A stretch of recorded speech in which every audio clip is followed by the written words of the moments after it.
ফাঁকা করে দিন, জায়গাটা ফাঁকা করে দিন। উনি চলে আসছে ভাই, এই জন্য তাড়াতাড়ি আসবেন, আমরা বেশি শুনতে পারবো। আর আপনারা অনুরোধ থাকলো, আপনাদের অনুরোধ করছি দরজা একটু সাদা কথা বলুন।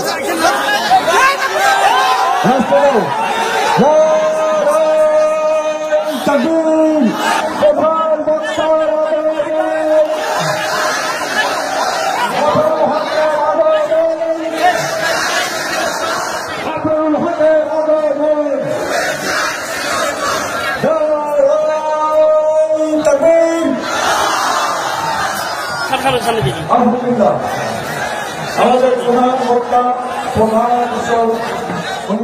আমরা আমাদের সকলের বউ আদর্শবান চাই কি চাই না? আমাদের যাদের মা বেঁচে আছে অথবা আমাদের ওয়াইফ যাদের নেক্সট টাইম মা হবে, আমাদের প্রত্যেকের মা আদর্শবান মা হোক, প্রত্যেকের মা চরিত্রবান মা হোক, এটা আমরা সবাই চাই কি চাই না? Last and final question. আমি আসিফ হুজুর, আমার নিজেরই দুইটা বোন আছে। একজন বড় বোন যার বিয়ে হয়ে গেছে অনেক আগে, আর একজন আমার ছোট্ট বোন আছে, তার নাম হচ্ছে বুশরা। হয়তো যারা আমাকে একটু একটু চেনেন ফেসবুকের মাধ্যমে, তারা হয়তো কখনো আমার ছোট্ট বোনকে ফেসবুকে দেখে থাকতেও পারেন। তো আমার দুইজন বোন আছে, এখানে অনেকের বোন আছে, অনেকের বাসায় নিজের মেয়ে আছে। আমরা কি আমাদের সকলের বোনকে চরিত্রবান বোন বানাতে চাই কি চাই না?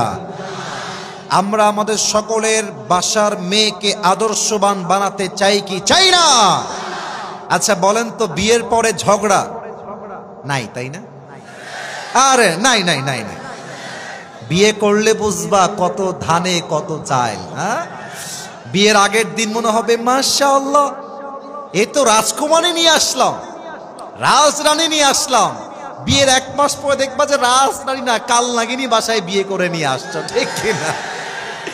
বিয়ের আগের জীবন একরকম, বিয়ের পরের জীবন একরকম। ये दिल्ली का लड्डू है, खाओगे तो भी पछताओगे, नहीं खाओगे तो भी पछताओगे।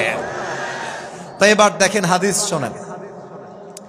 একদিন নবীজি ফাতেমার ঘরে আসছেন মেহমান হয়ে।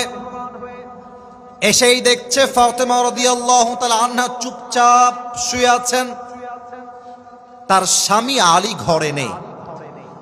নবীজি বলছে, ফাতেমা আইনা আলী, আলী কোথায়, আলী কোথায়? ফাতেমা চুপচাপ বলছে, একটু একটু বাহিরে গেছে, গোপন রাখছে। আব্বা একটু বাহিরে গেছে। আরে বাহিরে মানে কোথায় গেছে? ফাতেমা বুঝে গেছে আব্বা খুব সিরিয়াস। তো বলছে, ইয়া রাসূলুল্লাহ, আসলে আলীর সঙ্গে আমার একটু ঝগড়া হয়ে গেছে, তো আলী রেগে বাড়ির থেকে বের হয়ে গেছে। মজার হাদিস। তো নবীজি বলছে, কি তোমার এত বড় সাহস, তুমি স্বামীর সঙ্গে রাগারাগি করেছো? আজকালকার মেয়েরা স্বামীর মূল্য বোঝে না বলে ডিভোর্সের সংখ্যা এদেশে বেড়ে গিয়েছে। যুবক ভাই, স্বামী থাকে বিদেশে, বউ থাকে দেশে। স্বামী তার পুরো জীবনের মাথার ঘাম পায়ে ফেলে টাকা পাঠায় দেশে, আর বউ সেই টাকা দিয়ে এমবি ভরে ইমো ইনস্টল দিয়ে পরপুরুষের সঙ্গে পরকিয়া করে বেড়ায় দিনাজপুরের ভাই। আল্লাহু আকবার। তো নবীজি বলছে, কেন রাগারাগি করলা? খবরদার নেক্সট টাইম আর কোন ঝগড়া যেন আমি আর না শুনি। এবার নবীজি নিজেই বের হয়ে গেছেন আলীকে খোঁজার জন্য। খুঁজতে খুঁজতে খুঁজতে দেখছে আলী রাদিয়াল্লাহু তাআলা আনহু, এই যে আমার চাদর দেখা যায়? এই আব্বাজান ভাইরা, যুবক ভাইরা, দেখা যায়? আলী এই চাদরটা এমনি নিয়ে দেখাই দিই, মানে মাটিতে এমনি বিছাইছে, বিছাই দিয়ে মাটির উপরে শুয়ে গেছে রাগে। বইয়ের উপরে রাগ উঠলে আসলে গালিও দেওয়া যায় না, মারাও যায় না, সহ্য করা যায় না, ঠিক না? তো মাটিতে ঘুমিয়ে গিয়েছে। নবী এসে বলছে, ইয়া আবা তুরাব, ইয়া আবা তুরাব, এই মাটির বাপ ওঠো। জামাইকে শ্বশুর বলছে, এই মাটির বাপ ওঠো। আলী রাদিয়াল্লাহু তাআলা এরকম, কি রে, কি হইলো? দেখছে নবীজি সামনে দাঁড়িয়ে আছে, বলছে, আলী চলো। আলী খেপে আছে, আমি যাব না। আরে চলো, তোমার বউ অপেক্ষায়। নবী যে আমি যাব না, পরে যাব, প্লিজ যা বলবেন এখানে বলেন। দেখেন শ্বশুর কাকে বলে। আরে বাবা চলো, আমার সঙ্গে চলো। বাসায় নিয়ে আসছে। বাসায় এসে আর এক মজার কাহিনী। ফাতেমা ওই যে রেগে আছে, রেগেই আছে, মুখ ওই দিকে, আলীর মুখ এই দিকে,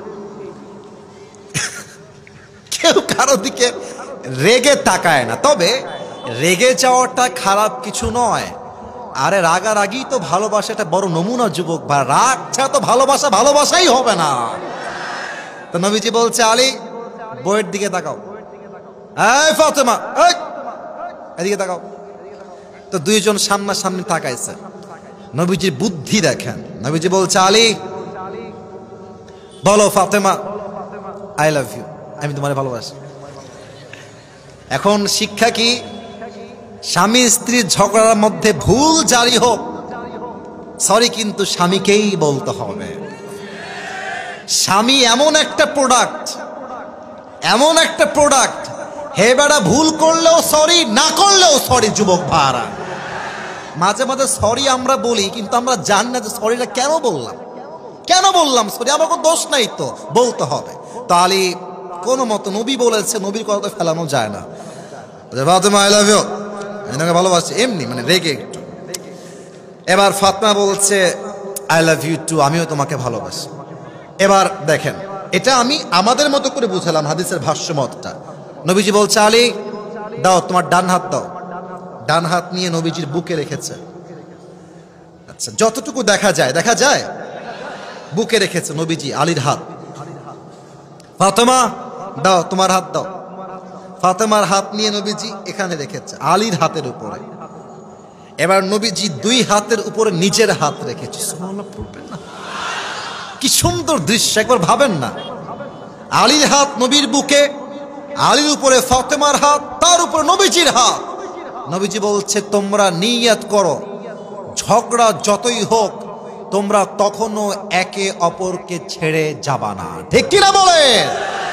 এই হাদিস থেকে যদি প্রত্যেকটা স্বামী শিক্ষা নেয়, প্রত্যেকটা বউ শিক্ষা নেয়, এই দেশের মাটিতে ৮০% ডিভোর্সের সংখ্যা কমে যাবে। যুবক ভাইরা, আল্লাহ প্রত্যেকটা মেয়েদেরকে, মেয়েরা তো কি বলবো, কিছু হইলে স্বামী এই আমাকে তালাক দাও, আমি আছে ভাই, আছে আছে আছে, কিছু হইলে আমাকে তালাক দাও, আমি থাকবো না, আমি বাপের বাড়ি যাব। মেয়েরা বোঝে না যে বিয়ের পরে স্বামী ছাড়া বাপ মাও তার আপন থাকে না। যুবক ভাই বুঝবে, কখন বুঝবে জানেন? যখন তালাক হয়ে যাবে, বাপের বাসায় যাবে, মেয়ের মা তো আর এক বদমাইশ সব জায়গাতে, বেশিরভাগ জায়গাতে। মাফ করবেন, মাফ করবেন, সব মেয়ের মা বদমাইশ না, তবে ৮০% সংসারে ডিভোর্স হয়ে যায় শাশুড়ি কুটনামির জন্য। যুবক ভাইরা আমার, শাশুড়ি বলে এই চলে আয়, তোর জন্য আমি ছেলে এনে দিব, ভালো ছেলে পাবি। মেয়ের গায়ে ডিভোর্সের দাগ লাগলে তার সতীত্ব এবং সম্মান সমাজে নষ্ট হয়ে যায়। যুবক ভাইরা, এর জন্য বোনেরা আমার শিক্ষা নেন ফাতেমার জীবনী থেকে।